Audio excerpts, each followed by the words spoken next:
بسم الله الرحمن الرحيم الحمد لله والصلاة والسلام على رسول الله وعلى آله وصحبه أجمعين أما بعد السلام عليكم ورحمة الله تعالى وبركاته. Tonight's lesson from Lu'lu Marjan is hadith number 677. Under chapter 13 it states Babu Sihati Sawmi Man Tala Alayhi Al-Fajru Wuhu Junub. There is no harm as regards fasting if one is junub even after dawn. States Sihat Sawmi Man Tala Alayhi Al-Fajru Wuhu Junub. It says there is no harm in a person performing fasts even though they began their fast as someone who was not in the valid state of fasting.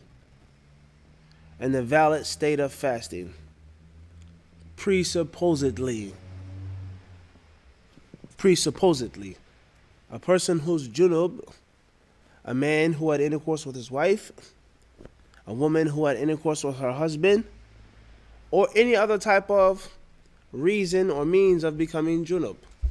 Fornication, adultery, concubinage, masturbation, wet dream, any other reason which causes a person to be junub. So we automatically think that if a person just was in that state, then they can't start their fast and they can't fast. But that's not necessarily the case. So therefore, Fajr comes in at 5:45 a.m. I began my fast and I was intimate with my wife last night. I did make ghusl, I went to sleep, and I woke up at 6 a.m. It's no time for iftar, or suhoor, it's no time for suhoor. It's no time to eat or do anything. I have to make my ghusl and pray salat al-fajr. So therefore, fasting began technically at 5:45 a.m. I didn't wake up till 6 a.m. I did not eat suhoor. We explained suhoor is recommended and not obligatory. I start my fast. According to this chapter heading, the fasting is what? Sahihun, valid. It's valid. Or another scenario, you may laugh, but it is a reality. Somebody wakes up and there isn't that much time left, and they have to make a choice: suhoor or be with my wife. Leaving off one or the other, the sweetest of the two is bitter.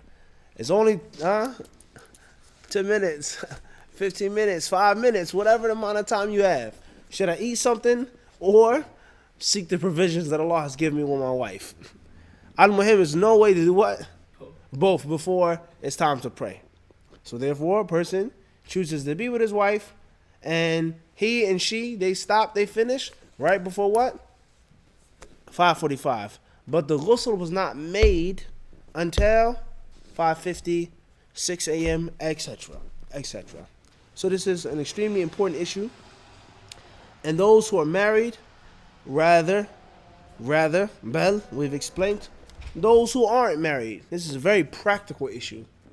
It can happen on a daily basis, okay? طيب. Walaikum salam. Another issue here is that it's not mentioned recommended fast versus obligatory fast. It says sawm, fasting. And the asal is istiwa al-ahkam. طيب. Khairan inshallah ta'ala. Moving forward. Hadith 677. Fadl.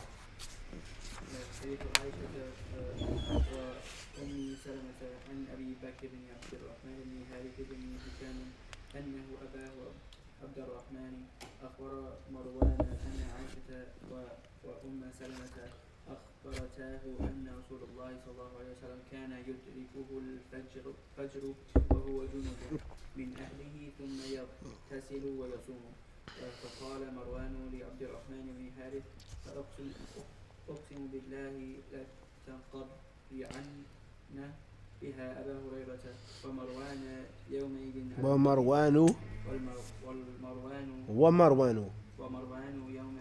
على المدينة.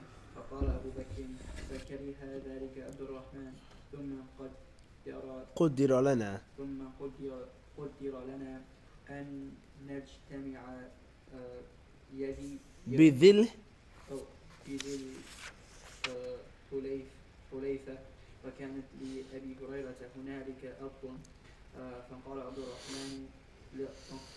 الرحمن لأبي هريرة إني ذاكر لك أمرا، ولولا مروان أقسم علي فيه لم أذكره لك، فذكر قول عائشة وأم سلمة فقال كذلك حدثني الفضل بن عباس وهو أعلم. طيب. It says it's narrated by Aisha radiallahu anha and Salama. At times, Allah's Messenger sallallahu alaihi wasallam used to get up in the morning in the state of janaba. After having sexual relations with his wives, he would then take a bath and observe Sawm. Here, very interesting, the whole entire discussion between Marwan, Abdurrahman, Aisha, etc., Abu Huraira isn't even translated. It's not even translated. طيب. Al-Muhim, there are many stories with regards to some of the companions differing and arguing over certain positions, Masail fiqhiyah, or other than fiqh, tafsir, and other affairs as well. And other affairs in which the Sahaba al-Kiram radiallahu anhum differed on and over. Affairs of Iman, politics, etc., in which the Sahaba had different views. Okay? So, Abu Hurairah radiallahu anhu having a view, and Aisha radiallahu anha having a view. And it's very interesting and also ironic that you'll find Aisha radiallahu anha taking views and using the direct hadith of the Prophet ﷺ as the proof against other companions, and the same exact thing happening vice versa, in which Aisha says this can't be done, this is incorrect, this companion forgot, may Allah have mercy upon this companion, and the other companion says, no Aisha, that's what the Messenger of Allah ﷺ did when he was with us. And the reason why we're mentioning this and the benefit behind this is to show that the nature of the human is to differ. People will differ. And anytime you want a people to be an absolute group of clones and ants in a colony, it's going to go wrong. It's going to go wrong. When you want every single person to agree on every single thing, from A to Z, the largest to the smallest, finest detail, what? It's a recipe for disaster. That's the point that we're trying to get to, and Allah surely knows best. طيب. So therefore, Aisha radiallahu anha and Salama, they both narrate that the Messenger of Allah sallallahu, it says, كَانَ يُدْرِكُهُ الْفَجْرُ. Fajr would come in, and he was junub from his family. And then the Messenger of Allah alayhi it says, ثُمَّ يَغْتَسِلُ وَيَصُومُ. Nawawi rahimahullah ta'ala, he says regarding this issue and the explanation of Sahih Muslim, it says here, or first he discusses why they differed and how Abu Hurairah radiallahu ta'ala anhu recanted his statement and his madhab, his opinion regarding it's not being valid or correct. And we benefit from that is that the sunnah is above each and every one of us. And if the alim gives a fatwa or makes a statement or takes a position that goes against the text, he is to take it back. And Allah knows best. Moving forward. Says here, he goes on discussing these issues, why, who was right, so on and so forth. طيب. قال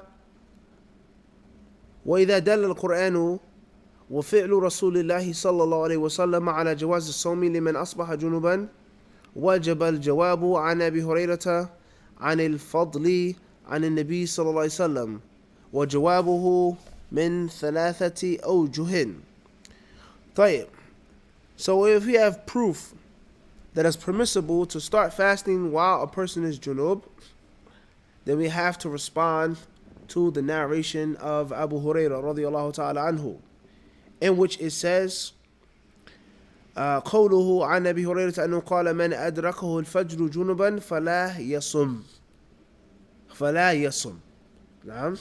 ذكر الإمام مسلم رحمه الله تعالى قال حدثني محمد بن حاتم قال حدثنا يحيى بن سعيد عن ابن جريج وحدثني محمد بن رافع واللفظ له قال حدثنا عبد الرزاق بن همام قال أخبرنا ابن جريج قال أخبرني عبد الملك ابن أبي بكر بن عبد الرحمن عن أبي بكر قال سمعت أبا هريرة رضي الله عنه يقول في قصصه من أدركه الفجر جنبا فلا يصم فذكرت ذلك لعبد الرحمن بن الحارث لأبيه فأنكر ذلك فانطلق عبد الرحمن وانطلقت معه حتى دخلنا على عائشة إلى آخره. طيب, so Abu Hurairah's hadith states من أدركه الفجر جنبا فلا يصم, whoever is junub at the time of fajr should not fast, cannot fast, must not fast.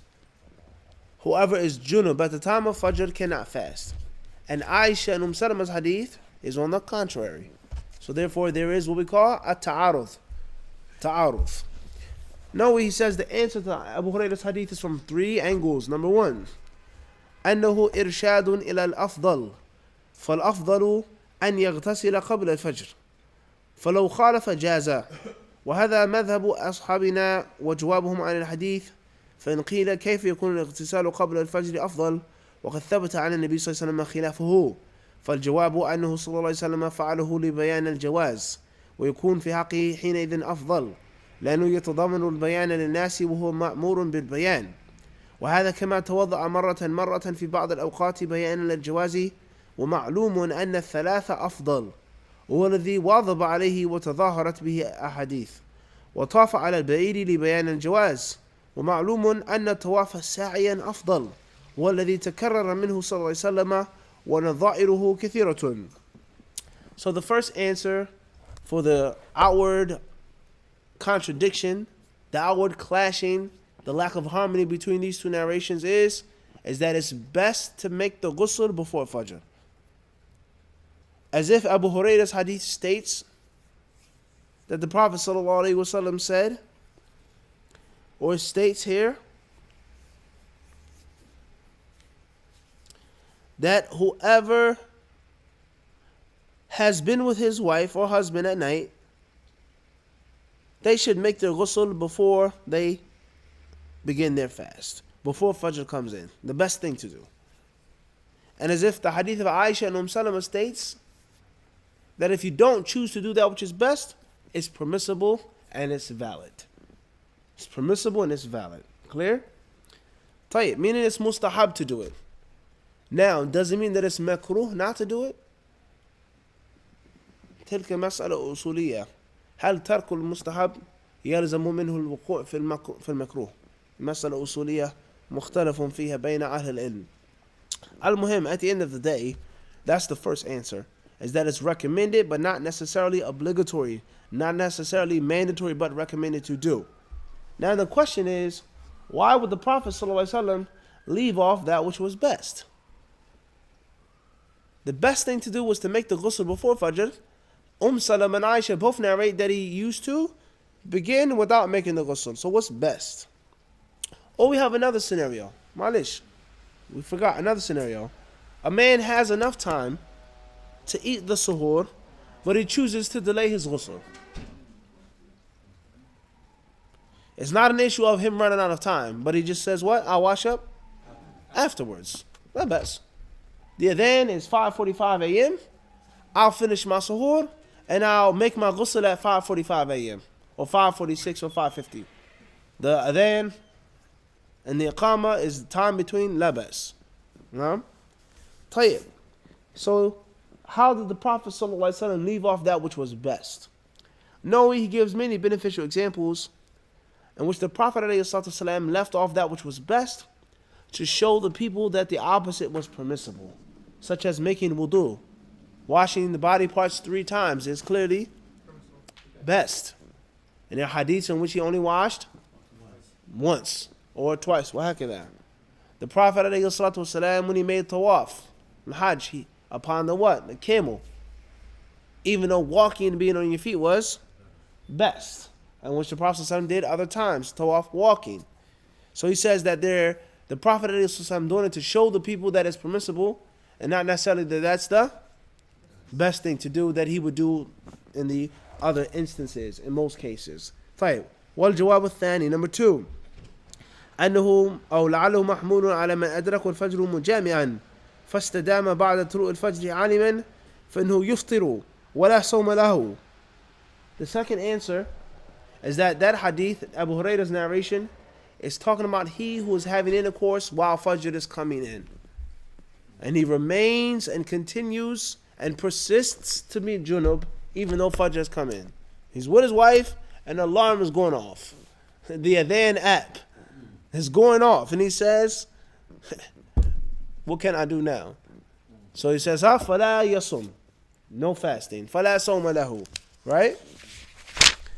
والثالث, answer number 3, جواب ابن المنذر فيما رواه عن البيهقي أن حديث أبي هريرة منسوخ وأنه كان في أول الأمر حين كان الجماع محرما في الليل بعد النوم كما كان الطعام والشراب محرما ثم نسخ ذلك ولم يعلمه أبو هريرة فكان يفتي بما علمه حتى بلغه الناسخ فرجع إليه.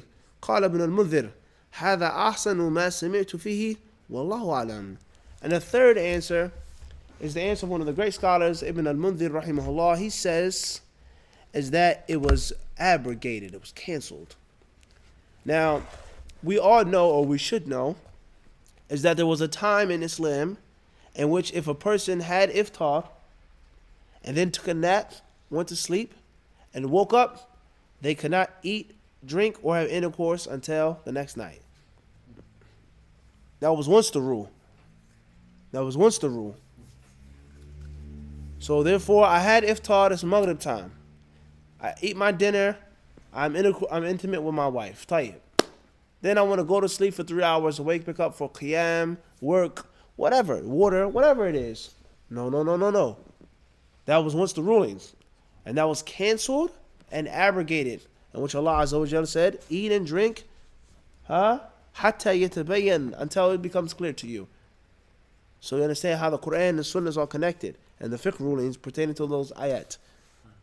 Everyone understand this? Allah knows that you used to cheat yourselves. Alim Allahu annakum kuntum anfusakum. Alright? And it's also a very important proof of how you cannot understand the Quran thoroughly, properly, without the Sunnah. And those who say that there's no hadiths, no sunnahs, all fabricated, and Islam is on the Quran are kuffar. They are not Muslims. It's impossible. Because you're disrespecting Allah subhanahu wa ta'ala.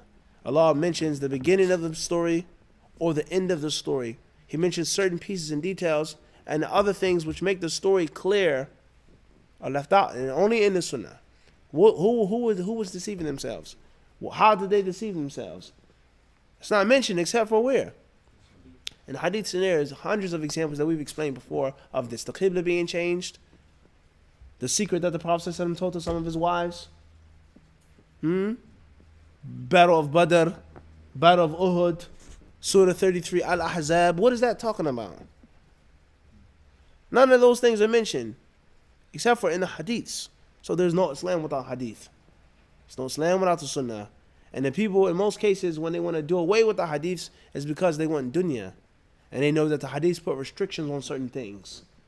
And the general broad message of the Quran is simple, easy, and pleasing and pleasant to everyone. And that's also a lie. Because the Quran talks about jihad, killing. The Quran talks about the Jews being cursed and the Christians being astray. The Quran talks about the idol worshippers being people of no intellect, deaf, dumb, and blind. La yaqilun, no aql, stupid. The Quran says this. The Quran talks about slavery. The Quran talks about right-hand possessions. Is this not the case? Are we making this up or not? The Quran talks about those who disbelieve. Those from the Jews and the Christians will be in hell. That's mentioned in the Quran. Now, you can put whatever type of twist or interpretation, but that's what? That's in the Quran. So every problem that the people have with the hadith, with regards to the content, and it restricts, and it's negative, hadith talk about women being insufficient, and women being, Allah talks about women in the Quran as well. If one forgets, فَتُذَكِّرَ إِحْدَاهُمَا الْأُخْرَى. And that's talking about a man. If it's not, then it's what? One man and what? to women.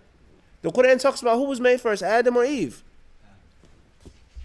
فَأَيْنَ تَذْهَبُونَ? Where are you going? Where are you going with this? However, it's relatively easier to make Islam politically correct and acceptable and peachy and sweet without the hadiths. But intellectual or an intelligent non-Muslim who wishes to find fault can open up the Quran and do what? Regardless of what the interpretation is, how it is applicable. Muslim land, but he can kill them where you what? Where you find them. He can find this. Oh, ma malakat aymanukum, with your right hands what? Possess. He can find all of that in the Quran. Everybody clear on this? It's not a secret either. It's what? Public plain information.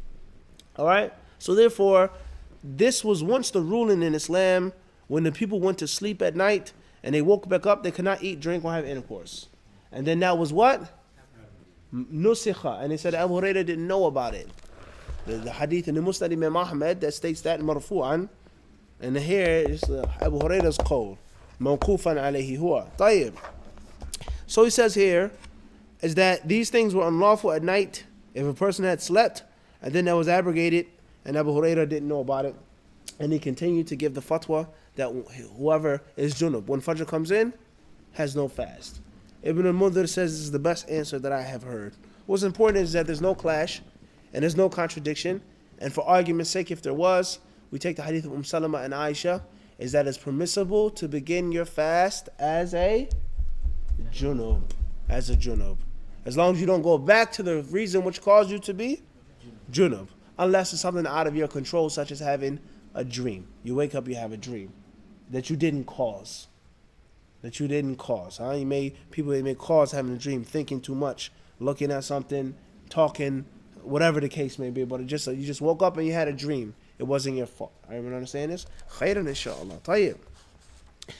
This hadith, Khairan, he goes on to speak about the concept of dreams and how they're caused by shaitan, having a wet dream. Alright. He says, وفي دليل لمن يقول بجواز الاحتلام على الأنبياء وفي خلاف قدمناه الأشهر امتناعه قال لنا من تلاب الشيطان وهو منازه عنه وتأولون هذا الحديث على المراد يشبه جنبا من جماع ولا يجن من احتلام لامتناعه منه. طيب, they're going to talk about, can the prophets have these types of dreams?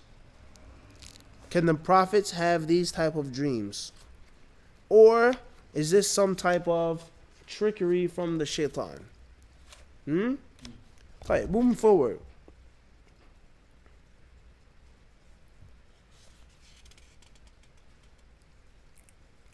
He goes on to mention more of the khilaf of the Salaf al-Salih with regards to this issue. قال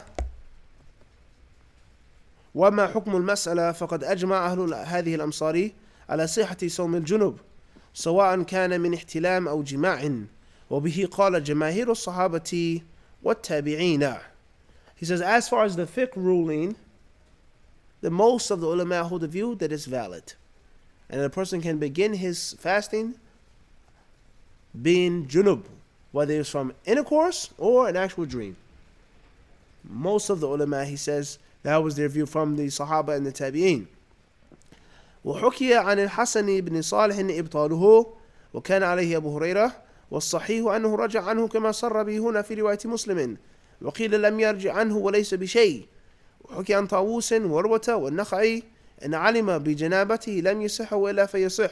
وحكي مثل عن أبي هريرة وحكي أيضا عن الحسن البصري والنخعي أنه يجزيه في صوم التطوع دون الفرض. وحكي عن سالم بن عبد الله والحسن البصري والحسن بن صالح يصومه ويقضيه.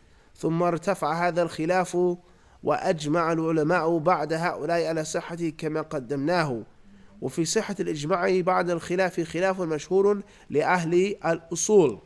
وحديث عائشة وأم سلمة حجة على كل مخالف والله أعلم. Now he then goes on to mention the difference of opinion among the Salaf al-Salih. Among the Salaf with regards to this issue. Those who said that the fast is invalid. Number one, invalid. And others, they said if a person knows that he's junub, it's invalid. As far as if he forgot, then what? It's valid. He woke up, he made wudu, he ate suhoor, and he forgot that he was junub last night. Or he didn't realize he had a dream, methanonin. Tayyib, that's another view. And a third view are those who say that it's valid for the voluntary fast, but not the mandatory fast. It's another madhab among the Salaf al-Salih. And others, they say that a person should fast and then do what? Make it up. Make it up. So the different views among the pious predecessors with regards to this issue. Then he says, Nawawi rahimahullah, he says, after these people differed, then there was consensus, ijma', that the fasting is valid. And there's a mas'ala of usul al-fiqh. Can there be ijma' after khilaf? Or can there be khilaf after ijma'? You understand this? Khairan inshallah ta'ala. طيب. He says رحمه الله وإذا انقطع دم الحائض والنفساء في الليل ثم طلع الفجر قبل اغتسالهما صح صومهما ووجب عليهما إتمامه سواء تركت الغسل عمدا أو سهوا بعذر أم بغيره كالجنب. هذا مذهبنا ومذهب العلماء كافة إلا ما حكي عن بعض السلف مما لا نعلم صح عنه أم لا. طيب. And before we go that far, he said that the hadith, Salama and Aisha, that hadith, hujjatun ala kulli mukhalif, is a proof upon anyone. And it goes to show what we've been saying for a very long time now, is that the dalil is in the sunnah and not in the view of this tabi'i or this sahabi or that one. The dalil is in the text. We just mentioned Hasan al-Basri, Abu Huraira, Salim ibn Abdullah, kullu salaf. And they had views that went against that what? That hadith. No, he says no. Hadith is the dalil upon everyone who had a different view. Because a person clearly said, well, that wasn't the understanding of the... Understand this? Moving forward.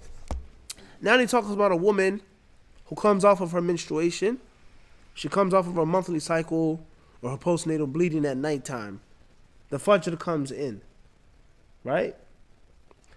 And she made her ghusl after the fajr came in. What's the ruling on her fast? Same or different? He says the same. She became pure at nighttime, but she didn't wash up until after it was haram to eat and drink. Everyone understand this? Moving forward. He says that she must continue her that day, regardless whether she left off the ghusl intentionally or unintentionally, with an excuse or no other excuse, just like the junub. Just like the man or the woman who is junub, right? He says, and that's the view of Imam Shafi'i, the Shafi'i way, and most of the ulama, 99% of them, except for that which is mentioned from some of the Salaf. And he says, and we're not sure whether it is authentically traced back to them or... So right now we're going to stick with... Nah. He said we're going to stick with what we got. Because we don't know about if it's authentic or not. But it's clearly saying that what? From the... Tayyib. Khairan inshallah. Moving forward. This issue here, once more, teaches us that Islam is a practical religion. Islam is not a religion just for theory. It's not a religion for one day out the week, 1 month out the year, right? It's a religion of practicality, day-to-day, real-life stuff. People are married, men like women, women like men. Children don't come from what? Thin air. It's the reality of life. Everyone understand this? And there's nothing shameful what? About it or about studying it or talking about it. Everyone understand this? This issue here also breaks the backs of those ignorant people who say, oh, you can't talk about this kind of stuff, yahi. You shouldn't mention this in the masjid. Oh no, have some shyness. You shouldn't mention these types of things. They may get the wrong idea. Oh, you're being lewd. Salama and Aisha, radiallahu anha, 2 women. They said the Prophet ﷺ was what? Junub. There's no shame. And Allah, la yastahi min al-haq. Allah is not shy from the truth. Allah is not what? Allah is not shy from the truth. So who are we to be? Shy from the truth. And Allah is not shy from the truth. Allah subhanahu wa ta'ala surely knows best. Walhamdulillahi rabbil alameen.